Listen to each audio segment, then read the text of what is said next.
नमस्कार व्यूअर्स, मैं हूं अमीश देवगन और आप देख रहे हैं वीकेंड का सबसे भरोसेमंद कार्यक्रम ये देश है हमारा। इस हफ्ते ये देश है हमारा में हम चर्चा करेंगे एक बहुत बड़े मुद्दे पर।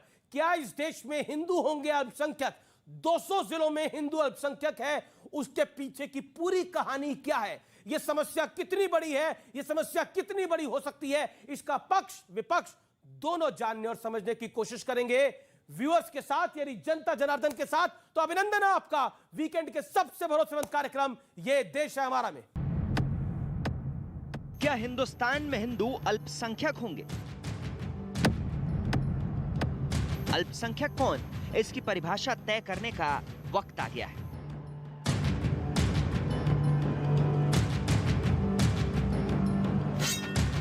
असम के मुख्यमंत्री हिमंता बिस्वा शर्मा के एक बयान के बाद यह बहस फिर शुरू हो गई है।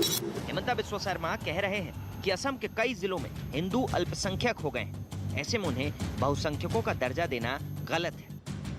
असम में बहुत सारे जिला है जहाँ Hindus are hopelessly in minority. A Hindu community is not majority in a district. In that district Hindu should also be declared as a minority. अल्पसंख्यक और बहुसंख्यक वाली ये बहस नई नहीं है। इससे पहले वरिष्ठ अधिवक्ता अश्विनी उपाध्याय ने सुप्रीम कोर्ट में राष्ट्रीय अल्पसंख्यक आयोग अधिनियम 1992 और राष्ट्रीय अल्पसंख्यक शैक्षणिक संस्था आयोग की वैधता को चुनौती दी है। अश्विनी उपाध्याय का कहना है कि 9 राज्यों और केंद्र शासित प्रदेशों में हिंदू अल्पसंख्यक है, जिसकी वजह से उन्हें अल्पसंख्यकों वाली सुविधा नहीं मिल पाती। भारत संविधान से चलता है और इस संविधान में कहीं पे भी अल्पसंख्यक आयोग और अल्पसंख्यक कल्याण मंत्रालय का जिक्र नहीं है। अल्पसंख्यक कल्याण मंत्रालय, अल्पसंख्यक आयोग तो पाकिस्तान में बनना चाहिए, जहां पे आर्टिकल 14, 15, 16, 21, 19 जैसा कोई आर्टिकल नहीं है। आर्टिकल पाकिस्तान में सभी वहां के नागरिकों को बराबरी का दर्जा नहीं है। इस याचिका के जवाब में केंद्र सरकार ने कहा, जैसे महाराष्ट्र ने 2016 में यहूदियों को अल्पसंख्यक का दर्जा दिया, वैसे ही राज्य धार्मिक या भाषाई अल्पसंख्यक का दर्जा दे सकते हैं। कर्नाटक ने भी उर्दू, तेलुगु, तमिल, मलयालम, मराठी, तुलु, हिंदी, कोंकणी और गुजराती को अल्पसंख्यक भाषाओं का दर्जा दिया है। हालांकि केंद्र सरकार ने यह भी साफ किया कि राज्यों को अल्पसंख्यकों के मुद्दे पर कानून बनाने का अधिकार नहीं दिया जा सकता। इसलिए सवाल यह है कि क्या अब वक्त आ गया है कि राज्यों की जनसंख्या के मुताबिक अल्पसंख्यक और बहुसंख्यक परिभाषित हो। आज इसी मुद्दे पर होगी एक बड़ी और सार्थक चर्चा। अब मैं आपको एक एक करके राज्य गिनाता हूं जहां हिंदुओं की संख्या कम हुई है। लद्दाख में 1% बचे हैं, मिजोरम में 2.75%, लक्षद्वीप में 2.77%, कश्मीर में 4%, नागालैंड में 8.74%, मेघालय में 11.52%, अरुणाचल में यह संख्या थोड़ी बड़ी है 29%, पंजाब में 38%, मणिपुर में 41%। यानी कुल मिलाकर अगर हम देखें तो ये कुछ ऐसे बड़े राज्य हैं जहां पर संख्या कम हो रही है हिंदुओं की लगातार। मेरे साथ बात करने के लिए बीजेपी की ओर से बीजेपी के राष्ट्रीय प्रवक्ता संत डॉक्टर सुधांशु त्रिवेदी हैं, उनका अभिनंदन है। मेरे साथ जाने माने वकील अश्विनी उपाध्याय इस चर्चा में जुड़ रहे हैं, सुप्रीम कोर्ट के एडवोकेट हैं और ये याचिका इन्होंने दायर करी है, दोनों याचिकाएं। मेरे साथ डॉक्टर शोहेब जमई है इस चर्चा में, जाने माने मुस्लिम चिंतक हैं, उनका अभिनंदन है, आईएमएफ के साथ लगातार जुड़े हुए हैं। मेरे साथ इस चर्चा में अतर देलवी साहब हैं जो कि मुस्लिम स्कॉलर हैं, मौलाना अबुल नोमानी साहब हैं, उनका भी अभिनंदन है। तो जोरदार तालियों से सब मेहमानों का स्वागत करिए। और इस चर्चा में मैं शुरुआत के 60 सेकंड सबको दूंगा अपनी अपनी बात रखने के लिए, लेकिन अश्विनी उपाध्याय शुरुआत आपसे करते हैं।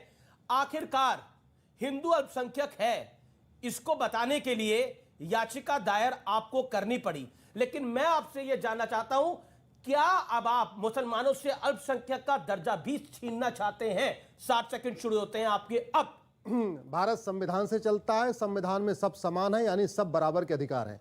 दुर्भाग्यवश सरकारों ने जो सारे जिनको सबको बराबर अधिकार मिलना चाहिए था, उसी में से कुछ लोगों को दामाद और फूफा बना दिया।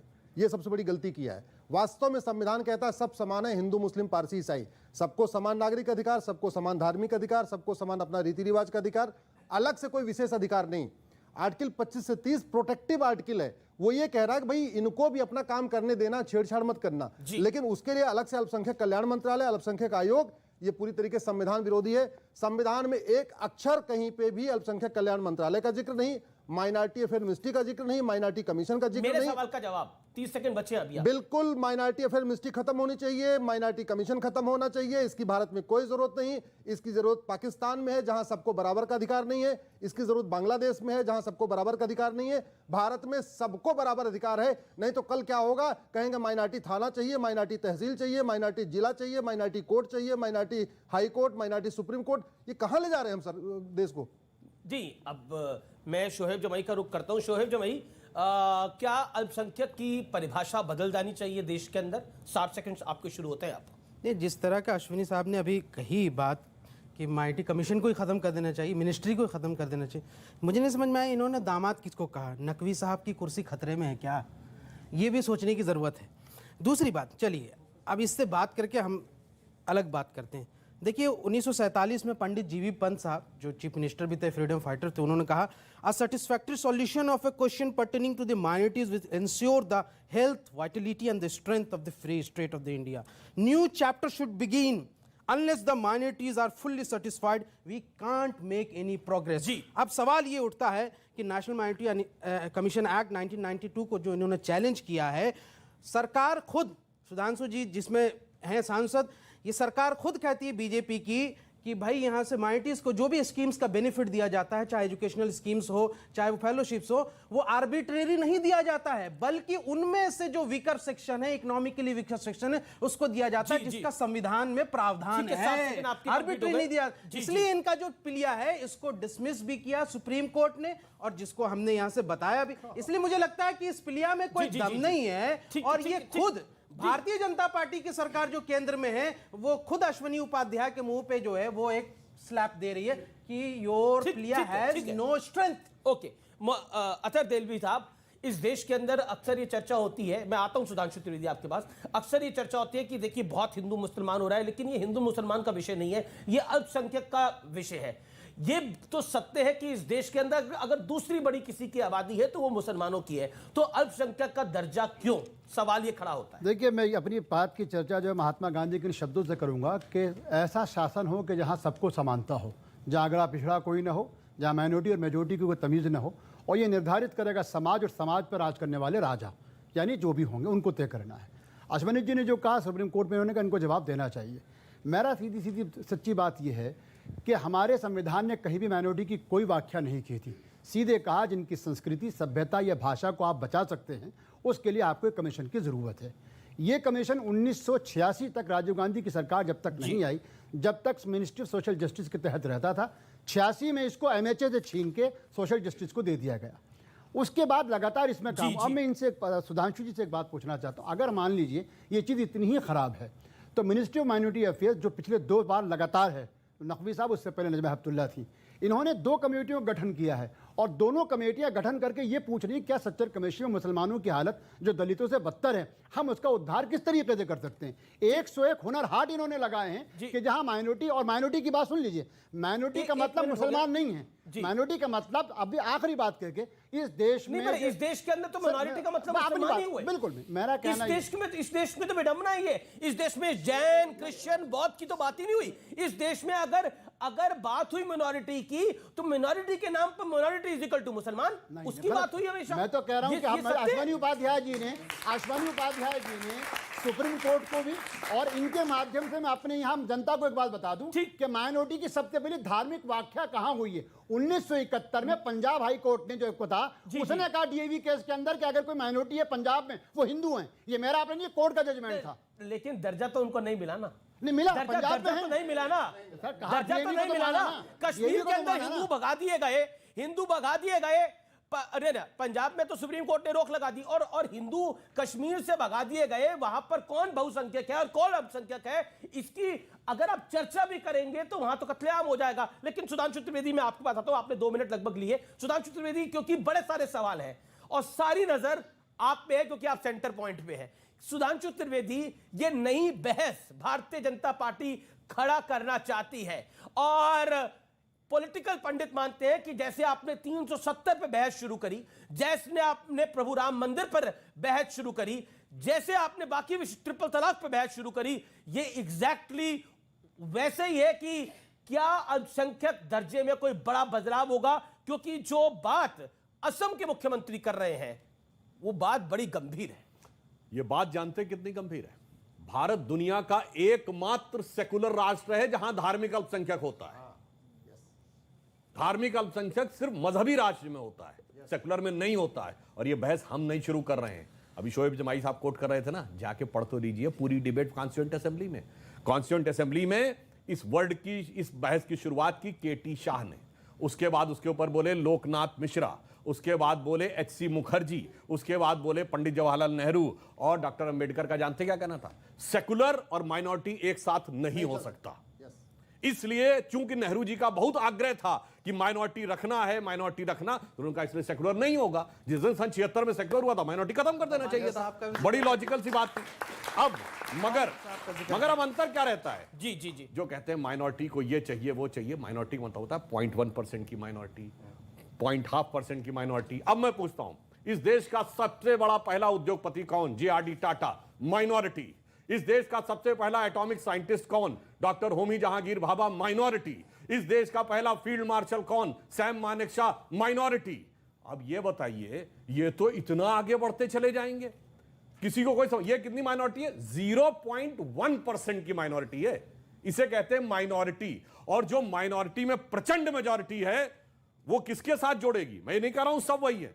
संसद पे हमला करने वाले के साथ जोड़ेगी, जम्मू कश्मीर में हमला करने वाले के साथ जोड़ेगी, सेना के ऊपर हमला करने वाले के बाद जोड़ेगी, और जब उन पे कार्रवाई होगी एंटी टेररिस्ट लॉ में, कहेंगे साहब हमारे साथ वो हो रहा है।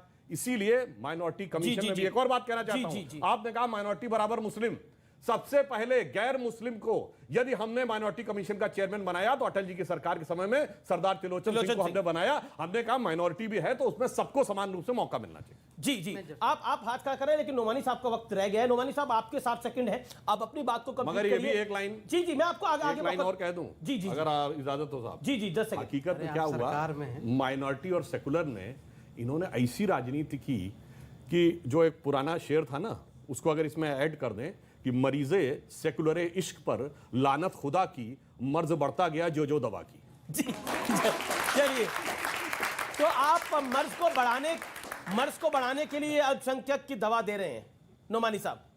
देखिए, संविधान के प्रेम्बुल में जो है, जी जी जी, जो न्याय और आज़ादी और समानता की बात है और बंधुत्व की, ये चारों चीज़ों को अगर जो है मिला के, और लोगों को आज़ादी मिल रही है, न्याय हो रहा है और कोई दिक्कत नहीं है, तो ये भारतीय नागरिक के तौर पे जो है बहस होगी, उसमें हिंदू मुस्लिम की बात नहीं आएगी जी। ये तो अल्पसंख्यक और बहुसंख्यक को परिभाषित करने का अधिकार जो है वो पार्लियामेंट को है, सुप्रीम कोर्ट को है, या अन्य जो है कानूनविद उनको है। तो इसमें जो है हमें कोई दिक्कत नहीं है। अगर आप जो है देश स्तर पर इसको परिभाषित करते हैं, राज्य स्तर पर करते हैं या जिलावार करते हैं, तो न्याय मिलना चाहिए, चाहे वो हिंदू हो, मुस्लिम हो, सिख हो, ईसाई हो, यहूदी हो, पारसी हो। लेकिन क्या आपको लगता है लद्दाख में न्याय मिल रहा है? क्या आपको लगता है कश्मीर में न्याय मिल रहा है? क्या आपको लगता है लक्षद्वीप में न्याय मिल रहा है? क्या मेरा सवाल है, काउंटर पॉइंट है, आपका 1 मिनट हो गया, उसके बाद ही मैं सवाल पूछ रहा हूं। अगर 1% आबादी है हिंदू की लद्दाख के अंदर, तो अल्पसंख्यक कौन हुआ लद्दाख के अंदर? बताइए ना, आप बताइए कौन हुआ? जो भी जो है 50% से कम होगा 100 के मुकाबले में, वो अल्पसंख्यक होगा। वो तो हिंदुओं को भी न्याय मिलना चाहिए, कोई भी होगा वो, चाहे वो जी जी, एक पॉइंट आ रहा है सर। जैसे आपने बोला कश्मीर से उनको भगा दिया गया ना, मतलब कश्मीर तो में जो किसने भगाया? हिंदूज हैं, नहीं भगाया किसने जो है? सर नहीं, लक्षद्वीप में 0.1% है, वो कश्मीर में जो जिसने हिंदू थे भगाया, उनको तो वहां से भगा दिया। भगाने आपने को बोला कि रोकना है। माइनॉरिटी को सुन लीजिए बात, आपने बोला कि माइनॉरिटी को उनको सारी फैसिलिटीज मिलनी चाहिए। आपने बोला ना, चाहे कोई भी हो, सिख मुस्लिम कोई भी हो, ठीक है? तो वो जो आपने बोला उनको सर्विस प्रोवाइड करनी चाहिए, तो वो हिंदूज को प्रोवाइड करनी चाहिए थी। कश्मीर में, लक्षद्वीप में उनको तो वहां से भगा दिया ना, तो क्यों नहीं मिली उनको? और आपने बोला किसने भगाया? मस्जिदों से तकरीरें हुई भगाने के लिए उस समय। ठीक है, एक सेकंड, नोमानी साहब का जवाब। ये भगाना जो है अत्याचार है, अन्याय है वो, और ये रोकना जो है अथॉरिटी का, सत्ता का काम है। सत्ता के पास सर, बिल्कुल आपकी बात सही है, लेकिन बिल्कुल आपकी बात सही है। एक अश्विनी उपाध्याय कुछ कहना चाह रहे हैं, फिर मैं आपकी बात आता हूं। आपकी बड़ी सीधी सी बात है, 40 सेकंड 40 सेकंड में